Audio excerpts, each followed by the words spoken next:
मैत्रीण तुम्ही काय पाहता स्क्रीनवरती याचं नाव मला कमेंट्समध्ये नक्की सांगा। चला तर मग मी अशा प्रकारे लगेच सांगून पण टाकते। ओल्या कांद्याची पात मस्त छान अशी बारीक कापून घेतलेली आहे, शेतातील कांदे मस्त। त्यासाठी लागणारं साहित्य घेतले मी एक मूठभर शेंगदाणे, थोडेसे मूठभर ओलं खोबरं, ओला नारळ होता खरं तर एका भाजीसाठी मी एवढा मोठा नारळ खरं तर फोडला।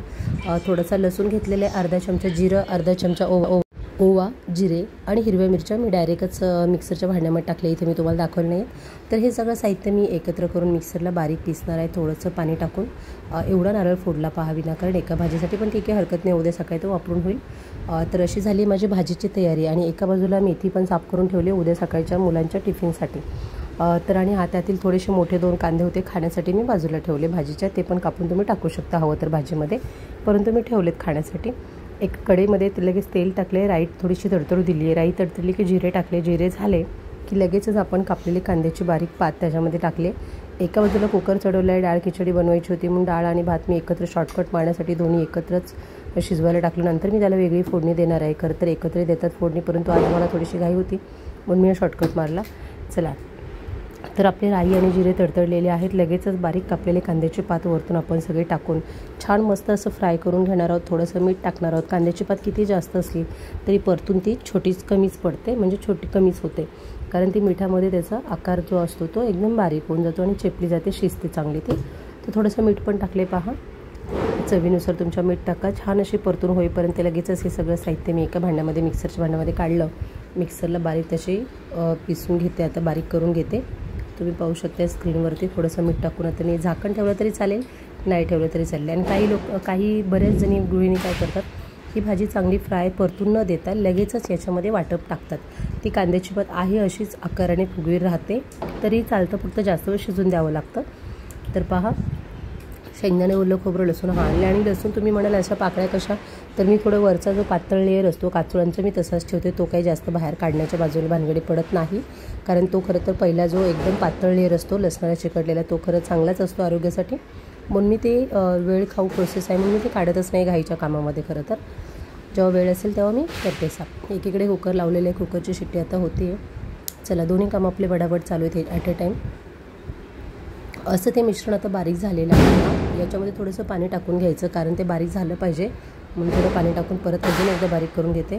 जाडसरच ठेवले, थोडंसं खूप बारीक नाही करायचं आपलं, थोडंसं ओबडधोबड थोडंसं बारीक, असं खोबऱ्याचे पीस बारीक झाले पाहिजेत आणि शेंगदाणे थोडेसे बारीक। चला हे मिश्रण ह्याच्यामध्ये टाकलं आहे, थोडंसं पाणी पण आपलं मिक्स करायचं, गरम पाणी टाकलं तर अतिउत्तम, परंतु माझ्याकडे आता पाणी जास्त गरम केलेलं नव्हतं कारण एकीकडे कुकर चालू होतं, म्हणून मी साधंच पाणी, थंडच पाणी टाकलेलं आहे। याला 1-2 उकळ्या आल्या की भाजी आपली तयार होते। आणि हा हिरव्या मिरच्या मी तुम्हाला दाखवल्या नव्हत्या म्हणून मिक्सरमध्ये डायरेक्ट टाकल्या म्हणून दाखवल्या, मी एवढ्या साधारणतः मिरच्या याच्यामध्ये घेतल्या होत्या। म्हणजे तुम्हाला तिखट जास्त असेल तिखट जास्त टाका, पण मी थोडं कमीच टाकलेलं आहे मीडियम, कारण मुलं पण खातात। भाजी थोडी रवळून घेतली, आता भाजीला याच्यामध्ये कोथिंबीर वगैरे टाकायची काही आवश्यकता नाही, तुम्ही हवं तर टाकू शकता। हळदसुद्धा मी टाकत नाही, मेथी आणि कांद्याची पात सेम याच पद्धतीने करते, याला हळद पण मी टाकत नाही कारण छान वाटते अशीच भाजी। तुम्हाला टाकायचं तर ऑप्शन आहे, टाकू शकता। एका बाजूला लगेच डाळ खिचडी झालेली आहे, पाहू शकता तुम्ही किती छान टेक्स्चर आलेलं आहे, मस्त दिसते, कलरसुद्धा छान आला आहे। हिरवी मिरची, कोथिंबीर, लसूण, राई आणि धने, कोथिंबीर आणि हिंग टाकलेलं आहे फोडणीसाठी फक्त, मस्त झालेली आहे डाळ खिचडीसुद्धा, छान वास येतो। आता खाताना थोडी वरतून तुपाची धार घेणार, लगेचच बाजूला तुम्ही बाजरीची भाकरी बघताय, गरम गरम लगेच तवा भाजी खाली ठेवली आणि लगेच तवा चढवला, पटकन 2-3 भाकरी करून घेतल्या, मस्त अशी भाकरी बाजरीची कडक अशी छान फुगलेली दिसते तुम्हाला स्क्रीनवरती। अशाच भाकरी मी भाजते, गॅसच्या फ्लेमवरती भाजू नका। नवशिक्या गृहिणींसाठी ज्यांना बाजरीच्या भाकरी बनवता येत नसतील त्यांच्यासाठी वेगळा अजून एक मी वेगळा व्हिडिओ बनवू शकते, तुम्हाला हवा असेल तर मला कमेंट जरूर करा की बाजरीची भाकरी कशी बनवावी, अगदी पीठ चाळण्यापासून पीठ मळून त्यावर टाकण्यापर्यंत।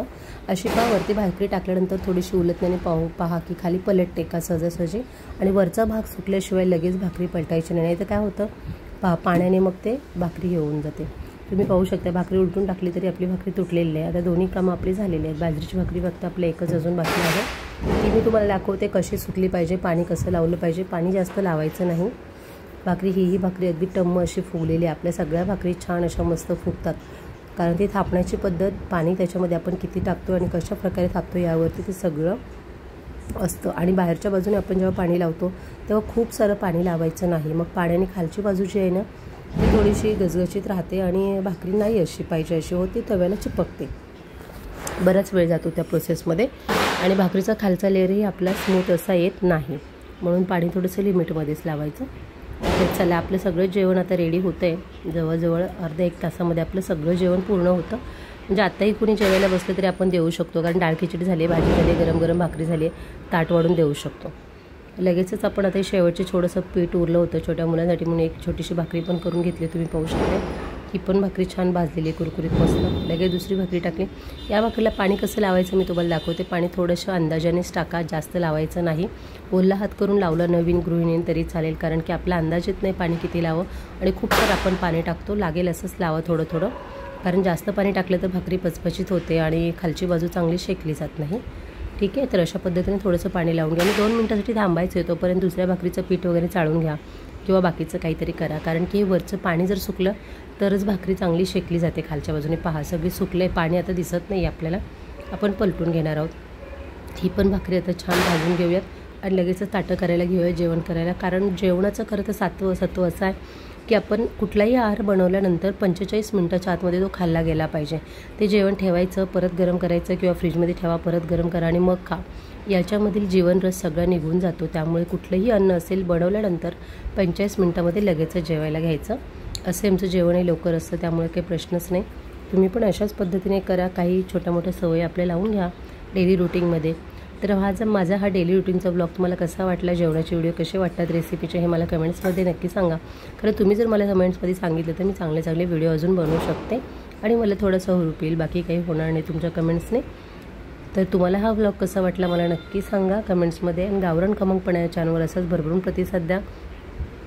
लाईक करा, सबस्क्राईब, शेअर जरूर करा आणि हा व्हिडिओ आपल्या गृहिणीपर्यंत जरूर पोचवा.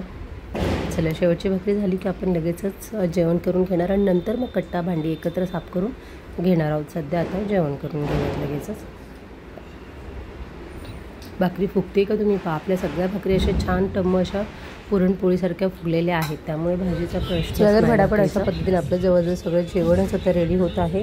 अर्ध्या तासामध्ये आपलं सगळं काम होणार आहे. व्हिडिओ जरी आवडला असेल तर जास्तीत जास्त सबस्क्राईब, शेअर जरूर करा. आपल्या नवशिक्या गृहिणीपर्यंत हा व्हिडिओ पोचवा.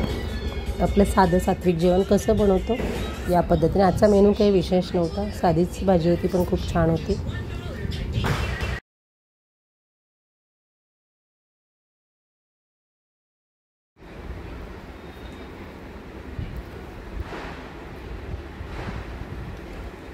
शेवटची भाकरी थोडी हळूहळू फुगते आपली, प्रश्नच नाही. खूप बेसावकाश.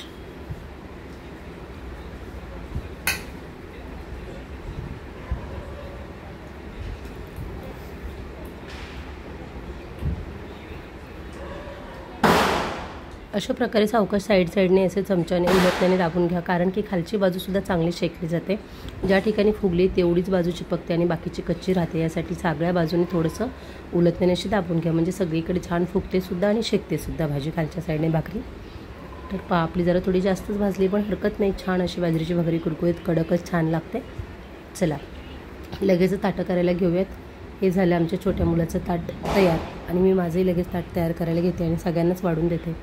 चला, तर मग गाजर, कांदा, थोडीशी मेथीची भाजी शिल्लक होती सकाळची, ती भाजी घेतली, शेव घेतली, कांद्याची पातीची भाजी आणि गरम गरम बाजरीची भाकरी. तर या सगळेजण जेवण करायला. बाय, सी यू, भेटूयात उद्याच्या ब्लॉगमध्ये. धन्यवाद.